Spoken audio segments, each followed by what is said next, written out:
পদ্মশ্ৰী দ্ৰোণ ভূঞাক ডুগডুগি অসম বঁটা প্ৰদান।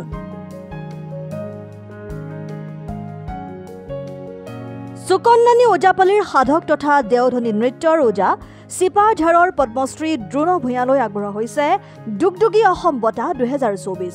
কেঁচা সোণৰ গহনাৰ প্ৰতিষ্ঠিত প্ৰতিষ্ঠান নগাঁৱৰ ডুগডুগি ফাউণ্ডেশ্যনে প্ৰথমবাৰৰ বাবে আগবঢ়াইছে এই সন্মানীয় বঁটা। শনিবাৰে ৰহাত অনুষ্ঠিত ডুগডুগি ফাউণ্ডেশ্যনৰ প্ৰথম বৰ্ষপূৰ্তি অনুষ্ঠানত ওজাপালিৰ বিশেষজ্ঞগৰাকীক ফাউণ্ডেশ্যনৰ হৈ এই বঁটা প্ৰদান কৰে অৱসৰপ্ৰাপ্ত আৰক্ষী সঞ্চালক প্ৰধান ভাস্কৰ জ্যোতি মহন্তই। এই বঁটাৰ প্ৰদান অনুষ্ঠানতে সমাজৰ বিভিন্ন ক্ষেত্ৰলৈ বিশেষ অৱদান আগবঢ়োৱা ৰাজ্যৰ 34 গৰাকী বিশিষ্ট ব্যক্তিক সম্বৰ্ধনা জনোৱাৰ লগতে এইবাৰ হাইস্কুল আৰু উচ্চতৰ মাধ্যমিকৰ চূড়ান্ত পৰীক্ষাত ষ্টাৰ আৰু ডিষ্টিংশ্যন লাভ কৰা ৰহা অঞ্চলৰ ছাত্ৰ ছাত্ৰীক বিশেষভাৱে সম্বৰ্ধনা জনোৱা হয়। অনুষ্ঠানত ডুগডুগি ফাউণ্ডেশ্যনৰ স্বত্বাধিকাৰ তথা কবি সাহিত্যিক উৎপল বনিয়াৰ আকাশ চুবলৈ মন শীৰ্ষক কাব্যগ্ৰন্থ আৰু অসমীয়া গহনা গাঁথৰিৰ বুৰঞ্জীখনৰ তৃতীয় সংস্কৰণ উন্মোচন কৰা হয়। গ্ৰন্থ দুখন উন্মোচন কৰে ক্ৰমে অৱসৰপ্ৰাপ্ত অসম আৰক্ষীৰ সঞ্চালক প্ৰধান ভাস্কৰ জ্যোতি মহন্ত আৰু চিন্তাবিদ প্ৰদ্যুন্ম গোস্বামীয়ে। আড়ম্বৰ পূৰ্ণ অনুষ্ঠানত কণ্ঠশিল্পী মন্তুমণি শইকীয়া, এক শৰণ ভাগৱতী সমাজৰ অধ্যক্ষ প্ৰতাপ মেধি, বিভিন্ন অনুষ্ঠান প্ৰতিষ্ঠানৰ প্ৰতিনিধি আৰু অঞ্চলটোৰ বিশিষ্ট ব্যক্তিসকল উপস্থিত থাকে। ডুগডুগি দ্বাদশ বৰ্ষপূৰ্তি আৰু লগতে ডুগডুগি ফাউণ্ডেশ্যনৰ প্ৰথম বৰ্ষপূৰ্তি উপলক্ষে যোৱা বছৰ আমি 33 গৰাকী বিশিষ্ট ব্যক্তিক আমি সম্বৰ্ধনা জনাইছিলোঁ। এইবাৰ 34 গৰাকী বিশিষ্ট ব্যক্তিক সম্বৰ্ধনা জনাইছোঁ। তাৰ উপৰি ৰহা সমষ্টি অন্তৰ্গত যিসকল লোকে মেট্ৰিক আৰু হাই ছেকেণ্ডেৰীত ৭৫%তকৈ অধিক লোক পায় আমাৰ অঞ্চললৈ আমাৰ সমষ্টিলৈ গৌৰৱ কঢ়িয়াই আনিছিলে। তেখেতসকলকো আমি ইয়াতে অভিনন্দনৰ এটা অনুষ্ঠান ৰাখিছোঁ। তাৰোপৰি দুখনকৈ মোৰ কিতাপ, এখন হৈছে আকাশ চুবলৈ মন আৰু অসমীয়া গহনা গাঁথৰিৰ বুৰঞ্জী তৃতীয় সংস্কৰণ ইতিমধ্যে আপোনালোকে দেখিছে।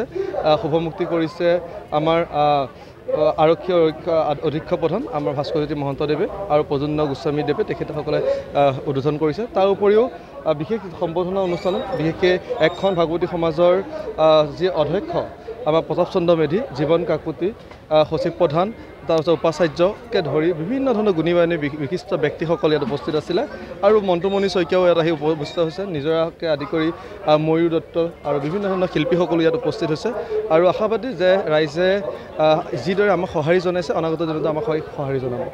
অঞ্চলত এই বিশেষ অনুষ্ঠানটোলৈ আহিবলৈ পাই মই নিজকে ধন্য মানিছোঁ আৰু উদ্যোক্তাসকলক কৃতজ্ঞতা জনাইছোঁ। আজি মই আমাৰ শুকনানী ওজাৰ এজন পণ্ডিত, গৱেষক আৰু এজন পাৰফৰ্মাৰ, তেখেত পদ্মশ্ৰী দ্ৰোণ ভূঞা ডাঙৰীয়া, তেওঁ আজি অসম ডুগডুগি বঁটাৰে বঁটা প্ৰকাশ হৈছে আৰু আমি সেই বঁটাটো দিবলৈ পাই আমি ধন্য মানিছোঁ।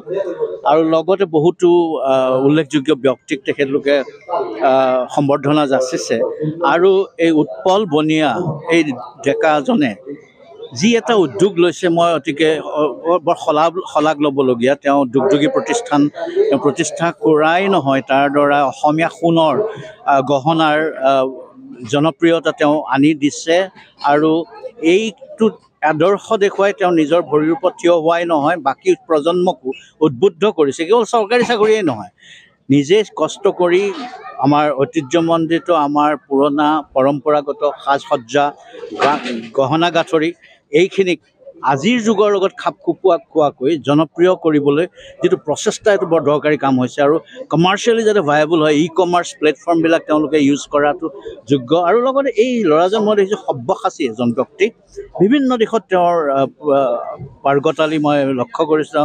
ভাল কবিতা লিখে তেওঁ, মনটো এটা বৰ আধুনিক মনৰ গৰাকী। তেওঁ এৰোনটিক মেনেজমেণ্ট পঢ়া মানুহ, তেওঁ জেট এয়াৰৱেজত কাম কৰিছিলে আৰু তেওঁ যি ধৰণে এটা বিনয়েৰে মানুহখিনিৰ প্ৰতি সেৱাৰ মনোভাৱাপন্ন তেওঁ দেখুৱাইছে, এইটো আমি প্ৰেৰণা যোগোৱা উচিত। আৰু বাকী সকলোকো ৰাইজকো মই ধন্যবাদ জ্ঞাপন কৰিছোঁ। সকলোৱে তেওঁক মৰম উজাৰি দিছে আৰু মই সকলোলৈকে শুভেচ্ছা জ্ঞাপন কৰিছোঁ। আপোনালোকেও এইখিনি কাম আগবঢ়াত বাকীসকল নতুন দিনৰ প্ৰজন্মক উদ্বুদ্ধ কৰিব লাগে। নগাঁৱৰ পৰা ৰাজু দাসৰ ৰিপৰ্ট, অসম টাইম।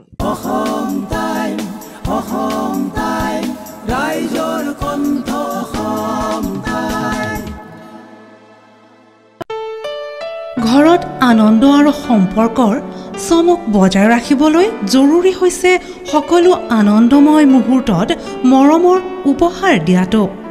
সেইবাবে মধুশ্ৰী জুৱেলাৰ্ছে আনিছে সকলো ৰঙীন ক্ষণৰ বাবে বিশেষ গহনা। হীৰাৰে হওক সোণৰে হওক বা ৰূপৰে হওক শ্ৰেষ্ঠ ডিজাইনছ আৰু হলমাৰ্কযুক্ত গহনাই ৰাখে সম্পৰ্কক নিখুঁত তেনেহ'লে আজিয়ে আনক আনন্দ মধুশ্ৰী জুৱেলাৰ্ছৰ সৈতে যোগাযোগ কৰক 7002800341 নাইবা ভিজিট কৰক LNB ৰোড নলবাৰী অসম